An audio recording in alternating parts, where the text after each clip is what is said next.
Hi, my name is Ruth Theresa with One Inspiring Woman, and today I'm answering a Dear Ruth Theresa question. So, my name is Ruth Theresa with One Inspiring Woman. I'm an intuitive psychic medium here in the Sugarland area, and that's just outside of Houston. I see many different clients, sometimes to gift them a message from a loved one from the other side. Sometimes it's to give them insight into relationships around them, and sometimes it's to help them with their business in making the best decisions possible. So if you like my content, make sure you subscribe, like, share with other people that are going to enjoy it, and make sure you comment.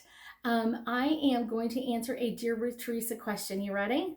Dear Ruth Theresa, September 9th, 1956 was Elvis Presley's first appearance on the Ed Sullivan show. That was a big deal back then. I wasn't alive, but it was a big deal. Why was there such a frenzy and fans crying all the time? Just so much loved him. And then why was he so miserable, even though people loved him so much?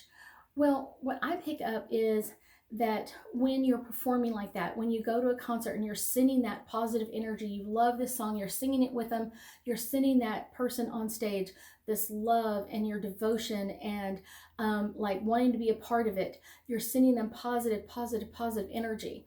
Well, when they get home, it's like if they don't have a foundation from their childhood, a lot of times they stumble and fall because it's like, I was so praised just a little while ago, and now I'm home and I'm by myself and no one wants to be around me. And it's one of those, you can even see that in stars of today, but it's one of those when they don't have that good foundation. And I really feel like Elvis Presley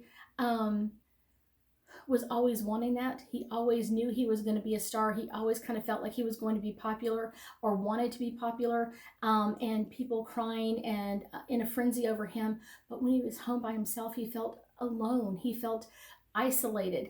And I think that's one of the reasons why he got married so young, to someone who was so young, so they would just kind of like keep that devotion with him.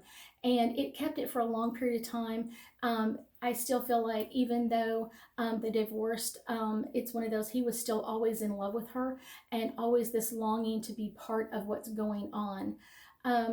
Also, kind of like I said, like the energy of being on stage is so powerful and so awe-inspiring because all of that energy is being like directed towards you. And no matter what you do when you get home, it's one of those, no one's going, hey, you took out the trash, or hey, you did this. It's kind of like you're not getting that same praise. You're not getting that same limelight that you do on stage. And so for a lot of stars, it can be a little depressive. But for Elvis, I feel like that kind of came in from his childhood of wanting to be accepted by other people. And when you're at home by yourself, no one's there to accept you. No one's there to kind of praise you for what's going on. I do feel like he had some really positive people around him at times. But it's one of those, his inner beliefs were always that he wasn't good enough, or he wasn't worthy of love. And so that's something that really affected him more than anything else.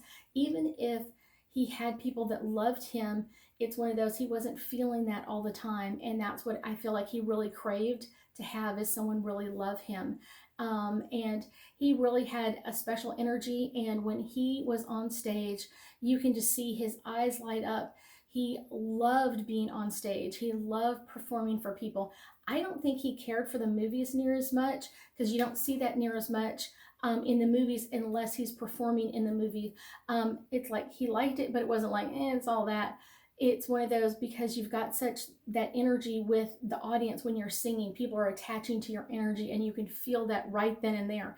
And that's really kind of like a drug on its own. So let me pull a couple of angel cards and get us a little bit deeper insight into all things Elvis. So this one is the first one that comes up, spiritual growth. I feel like he had some things that he was not able to let go of in his life, some traumas from childhood that he wasn't able to let go of, and it kind of kept him stuck, which also kind of kept him stuck in some of the depression or negative energy around him. And I also feel like in his childhood, kind of the foundation was that he really didn't have a set routine.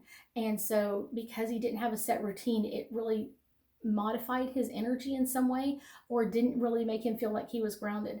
Friendship. Friendship is something that he was always searching for. He had really, really close friends, but he had friends in different areas. Like, this is my friend when I do this. This is my friend when I do that. And not necessarily friends around him just because of him. It was because of his notoriety or his fame, people around him. And he always felt like that. Well, he's only my friend because of this. And so I know that their energy was good, but it's one of those, like, he didn't always feel that good energy from everybody else.